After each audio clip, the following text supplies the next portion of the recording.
Well, gang, I really don't know about that Great Pumpkin reference to race. I would have said that Bill Munn maybe is more qualified to be the Great Pumpkin, but before we get into that anymore, I do want to share a quick note, just because I appreciated it, and maybe some other people have signage to this effect. Oh, excuse me, you don't like the word signage. You use that word? You hate that word. Yes, I do. On Kem Road, Hoosier Jiffy print on their marquee. One side it says, "We'll miss you, Iceman," and the other side says, "Only in America, Steve Roseley," something else. That's about nice. Missing Steve, and we appreciate that. Of course, they're essentially across from the Ice House there. And in the neighborhood. Yeah, we want to thank Hoosier Jiffy Print for that nice touch. It is 6:38. Grant County historian Bill Munn is on the scene, wearing his IU cap semi-proudly this morning, I believe. Well, is that worth? It has more to do with the fact I'm paying for a piece of IU at present. My daughter is a student down there. And all you get is this crummy baseball cap. I get the cap, and she gets to go to one of the coolest places in the Midwest. There you go. It is terrific down there. And by the way, I did want to mention that Steve Roseley certainly will be missed. He was a Marion's host. Yeah. Hospitality is sort of the maitre d' for the city. Exactly. And I can remember sitting there with friends and Steve coming over to the table and throwing his arms up and say, "Teacher, teacher." He was it was a good man. Yeah, and about 9 of you stood up. That's right. And the sign that I liked was the one that was put up in the restaurant. It said, "In honor of Steve Roseley, the Ice House will be open."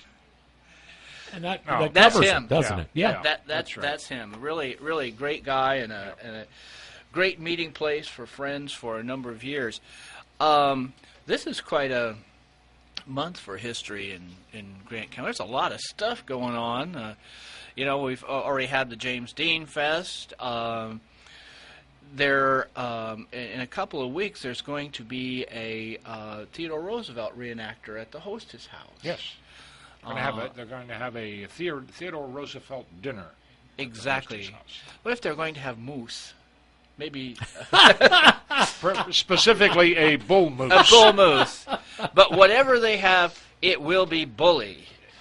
So from the pulpit. I certainly plan to attend, and of course, this month, next week, as a matter of fact, we'll be having what many have said is the premier historic reenactment in the Midwest of Mississinewa 1812.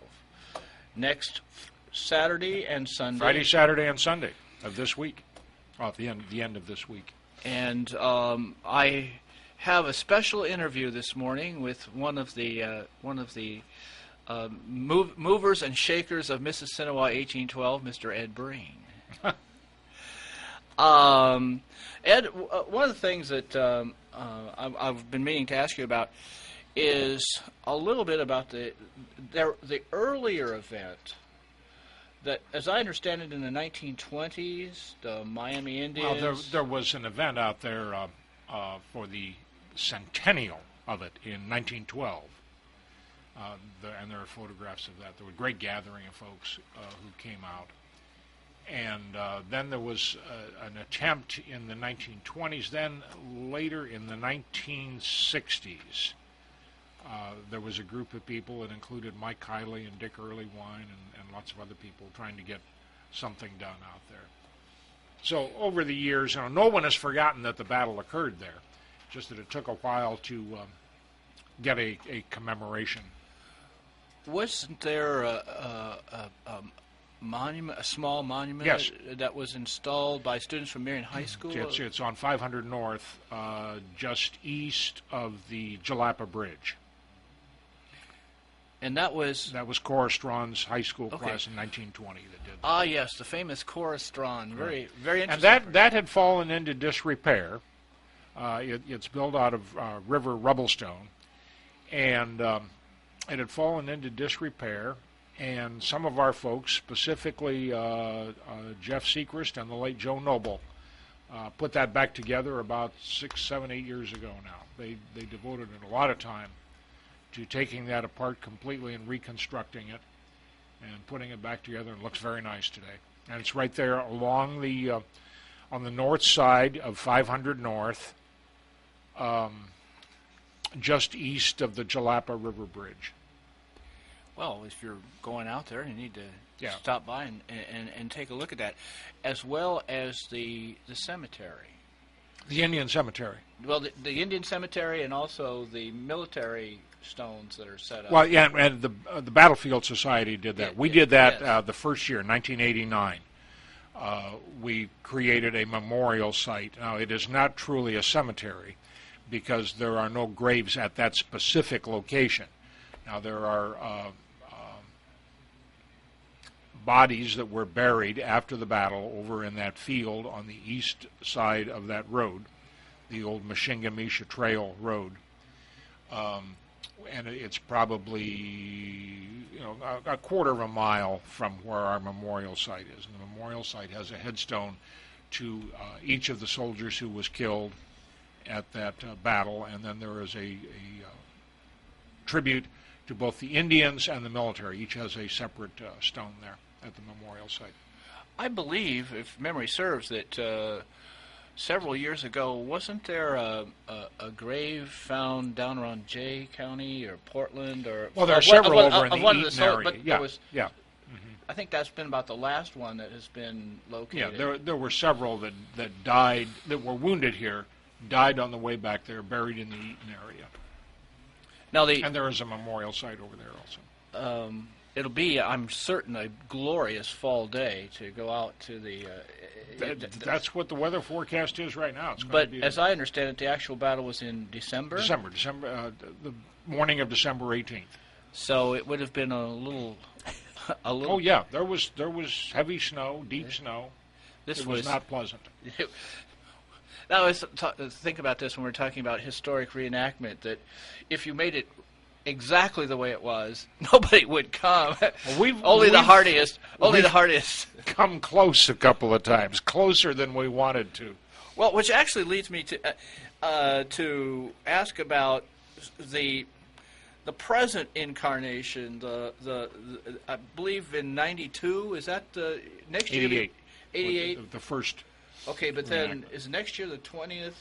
No, next year is the 200th anniversary of the War of 1812, and it is the 25th anniversary of Mississinewa. So a double anniversary. Double anniversary. But yes. Before we get into that, I was just wanted to ask you about you and Martin and Seacrest and others that got together to put this on, about you all bringing this together in '88. Started out with just some street discussions and discussions over dinner and that sort of thing, and we said, well, let's see if anybody cares. And we put an item in the newspaper to the effect that there would be a meeting at the Marion Public Library at 7 p.m. the following Wednesday for anybody who was interested in commemorating the Battle of the Mississinewa. And about between 15 and 20 people showed up, and about half of those people were dressed in buckskins and were carrying long rifles and hatchets. And Marty was at one end of the table, Marty Lake, and I was at the other end, and I just really wondered if we were going to get out of there alive because we didn't know anything about this reenactment kind of thing then. We knew nothing about it.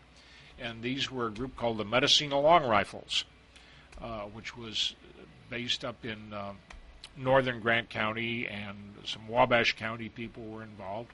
And they had seen the thing, and they did rendezvous kinds of things. They were trappers and traders and frontiersmen. So they decided to come properly attired in their outfits from the era. And at any rate, we formed an organization that night. We elected officers. Went from there. It took us a little over a year before we finally got the event going because we didn't really know what we wanted to do. And then in 1988, we held the first of the events. I was wanting to ask you about, as you reflect on the history of the reenactment, if any particular major problems come to mind. I know that weather is always a concern. Weather. We've been very, very fortunate. We have always had good support from the community. The crowd has built steadily over the years. I mean, the first year we were out there, we had about 4,000 or 5,000 people. We thought we died and gone to heaven. it was just wonderful. That the problems that we've had over the years, if any, have been associated with weather. And it looks like we have a pretty good weather week. Yeah. It's going to be warm out there this year. My memories, and I'm sure the memories of a lot of people that have gone out there, are just the absolute gorgeous setting. Oh, yeah. Along the river. It does, I think, give you some real insight into what the Miamis and what the American soldiers would have seen in the fall, although they were there in December, but about 60 days before they were actually there. Yeah. Of course, living here, you could sort of cast your mind into December. And we're hardy folks. Well, we've long acknowledged that one of the reasons that we have been successful is that we have this pristine location along the river. The participants love to be there. They come from a dozen states and Canadian provinces to participate, and one of the reasons that they love to be there is that it's right there along the river. There are no shopping malls within sight, those kinds of things. It looks pretty much as it would have. You can get into the experience really well. Mississinawa 1812 next weekend. Oh, I know, before we leave, I'm assuming that persons wishing to visit can still take the city bus. Is that? Yes. Yes. Uh, Shuttle bus leaves from, it used to be Justice Junior High School, then it became Justice Middle School, and I think it's now Intermediate. Justice Thurgood Marshall Intermediate School. And especially for our listeners that have some difficulty, mobility issues, taking the bus is really a good idea. Some of the older folks, I hesitate to say older, but senior, just slightly younger than you are? Yeah. Some of the senior folks that would be traveling, taking the city bus is really a good deal because it drops you off right at the entrance. Oh, yeah. I'd like to be able to go out that way. Yeah. Otherwise, there's a fair piece of walking, and once you get on the grounds, of course, you'll want to take in all the exhibits and the great food. Oh my! There are some terrific. 22 options on the menu. I had for the bratwurst bratwurst stand. No, Mississinawa 1812, and it is a real addition to our community and to a celebration of the past done in a really excellent way. And I hope maybe your listeners are like me. It's sort of become an annual family event. The kids come home, we load up, we go out there and spend the day and talk to folks, having known many of the exhibitors, that sort of stuff. So it's a real community event, and I recommend it highly. One other thing before I am interested, if you have any listeners now that might want to call in, not necessarily today, but over the next few weeks, there is a Marion Halloween tradition that is in need of documentation. And that is the Bucktown outhouse burnings. That for a significant number of years, and as far as I can tell, going clear back to the turn of the 20th century, it was a custom in what is called Bucktown, out where Marion Malibu, West Marion, 9th and Miller, 10th and Miller, that there was on Halloween Eve. There was somebody would lose their outhouse and they would set it in the intersection of the street and burn it. So if anyone at this point wishes to come clean and confess, I'm sure. You mean to have been a participant in that? A participant or a victim? I don't know. Well, it really happened.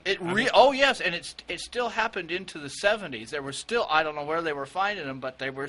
I guess they may be at burning portalettes. I don't know. But anyways, if anybody knows about this, I'm sure you'd be happy to take the call. Oh my gosh, we would. Thank you, Bill. And get it on tape. We want documentation. Oh, absolutely. We'll be running it. Gray County historian Bill Munn on today's program. We do have